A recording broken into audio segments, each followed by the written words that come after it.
तुझा नवरा किती घाण आहे. अशा बायांना मला सांगायचं आहे, तुम्हाला त्याची पप्पी घ्यायचं आहे की तुम्हाला त्याच्यासोबत नांदायचं आहे की तुम्हाला त्याच्यासोबत झोपायचं आहे, हे मला कॉमेंट बॉक्समध्ये सगळ्यात पहिले तुम्ही उत्तर द्या.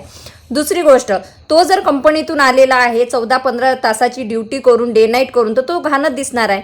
त्याच्यानंतर रेग्युलर तो आंघोळ करते बिचारा, ब्रश करते, मी त्याला रेग्युलर सगळं करायला लावते, तो तर घाण नाही हे मला माहिती आहे. परंतु माझ्यापेक्षा जास्त पर्सनली जर तुम्ही पाहिलं असेल म्हणून तुम्ही त्याला घाण बोलताय. दुसरी गोष्ट की काही लोकांचं असे प्रश्न आहे ज्या चांगल्या आहेत, त्यांचं म्हणणं असं आहे की तुझा नवरा तर गेला होता.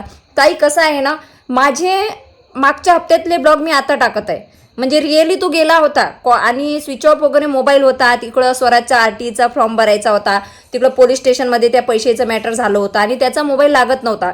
आणि मग त्याच्यामुळे माझं आणि त्याचं भरपूर भांडण झालं, मी शिवीगाळ केली. त्याच्यानंतर तो रिटर्न आला, त्यांनी ती कामं केली आणि तो आता डबल परत गेला त्याच्या ड्युटीवर.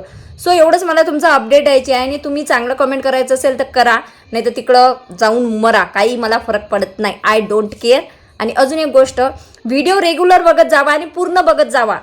वर बघता आणि लगेच कमेंट करून सोडता जा बा, आम्ही नाही. चलो बाय.